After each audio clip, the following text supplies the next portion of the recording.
Welcome to a new video with the electric trucker. This time, a film crew from Bavarian Broadcasting is tagging along. I'm having some serious charging issues, and I replaced my alarm clock with a more primitive version. It's just after 6, I'm topping up the truck, and then we're off. The film crew joined me with their huge camera. It's always fun having someone along. We've already done a few interviews, and now we're heading to an agricultural dealer with the 22 big bags that are in the trailer.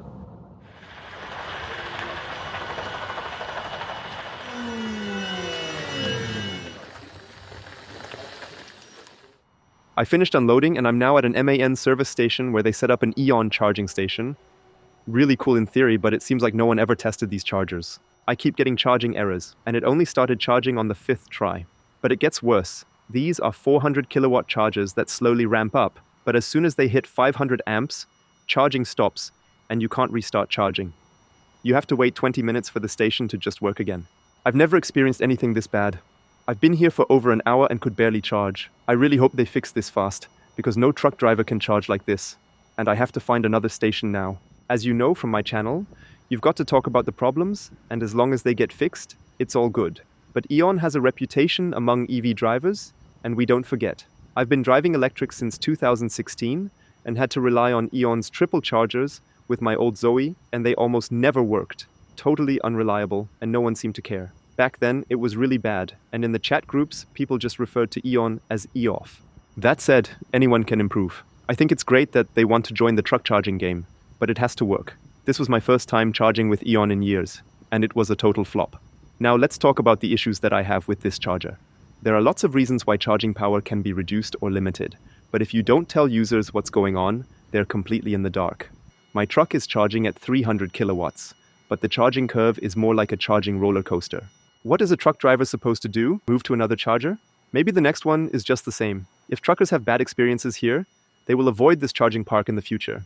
So we need proper communication. Use some stickers or signs to let people know if charging is limited, or if it takes a few minutes for full power to kick in. I'm at a big industrial company now, and this is how pickups should work. You drive up, no matter the time, even in the middle of the night, check in with your transport number, name, license plate, and phone number, and then you get clear instructions on where to park. And later you get a text telling you where to go for loading. No need for anyone to sit in an office. It's fully automatable and way more convenient for everyone involved. I'm getting loaded at the ramp now, and the guy doing the loading was super friendly. He explained how everything works, how long it'll take, how many pallets are being loaded, and even apologized for the few hours I had to wait. He even offered me a shower. Really great communication. They've also got a safety feature here with the wheel chock. It has a sensor that shows whether it's still in place in front of the tire or not. That way the forklift driver always knows if it's safe to load and gets warned if the truck could start to move. I'm loaded with heat pumps and stopped to charge at my usual charger number 10. It always works flawlessly, full power every time, and I ran into a few friends I traveled to Morocco with. Back then, I drove in my Tesla Model Y. They were in their Model S, and it was quite a challenge using only AC charging in Morocco. But they even brought their caravan with them. They've traveled all over the world and share their adventures on Instagram too. Ja, komm mal. Siehst du auch so, gell?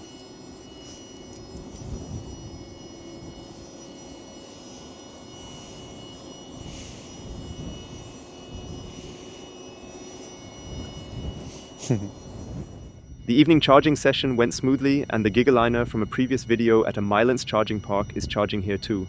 Really cool to see. I'm taking the dog for a walk, and then that's a wrap for the day. I'm almost at the delivery spot, and the BMW driver in front of me is going totally nuts, past me like a maniac. He must be in a real rush to get to work. You have to admire the motivation. Now I'm at the unloading point. It looks pretty relaxed, but there's actually zero space. To someone who doesn't drive trucks, it probably seems normal, but there's no room to maneuver. It was a real challenge, but at least unloading is going fast now at the ramp.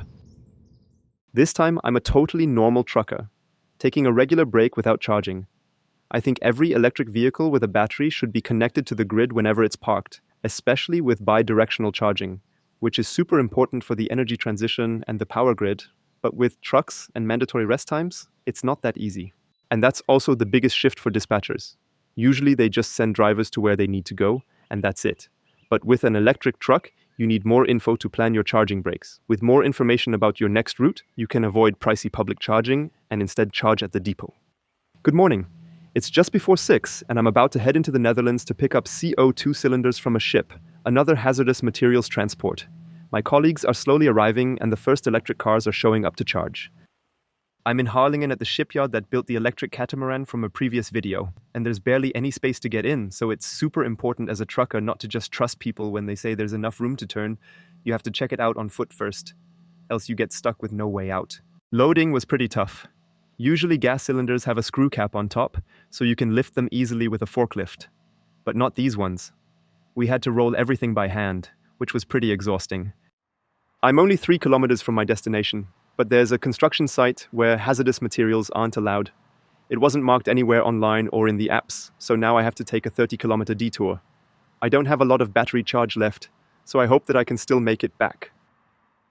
I got to the customer and did a proper workout unloading everything, and it's 25 degrees Celsius. The summer has definitely arrived. But now I have a problem. I didn't expect the detour, and I also took a wrong turn, so I'm down to 9% battery. I won't make it back without a charging stop.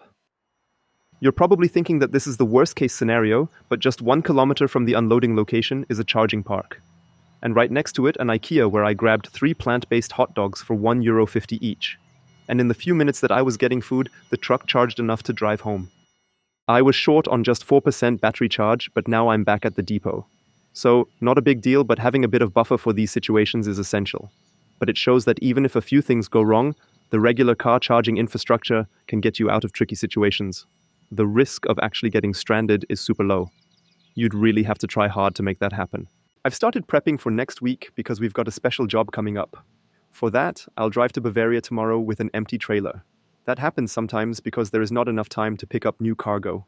And next week we're heading to Sweden with 3 electric trucks in a convoy. And we're not doing staggered departures. We're sticking together to simulate a real stress test for the charging infrastructure and for ourselves. But more importantly, we want to show that it's possible with multiple e-trucks, not just solo like I've done up to now. I'll sleep here tonight, go for a quick jog, and then head home tomorrow, super relaxed because I have no schedule to chase.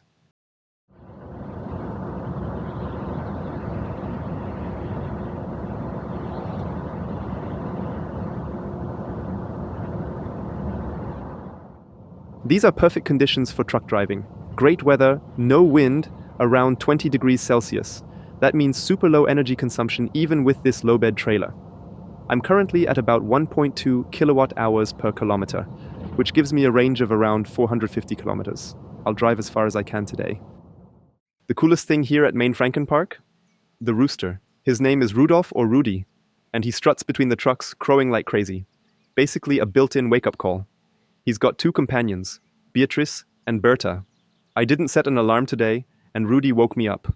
Worked like a charm. I love the idea of having animals. I always thought you'd need a farm for farm animals, but clearly not. My dream is to have a cow one day. Maybe when I'm retired, I'll be the first parking lot manager with a cow. Now I'm heading to Munich, leave the truck there and take the train for the last 150 kilometers. I'm starting next week from Munich anyway, so driving the truck empty for 300 kilometers doesn't really make sense, economically and environmentally. I'm back home and excited for next week. If you are too, you can watch next week's video earlier with a YouTube membership, which also helps the channel a lot. Thanks for watching, have a great day, and see you next time. Ciao!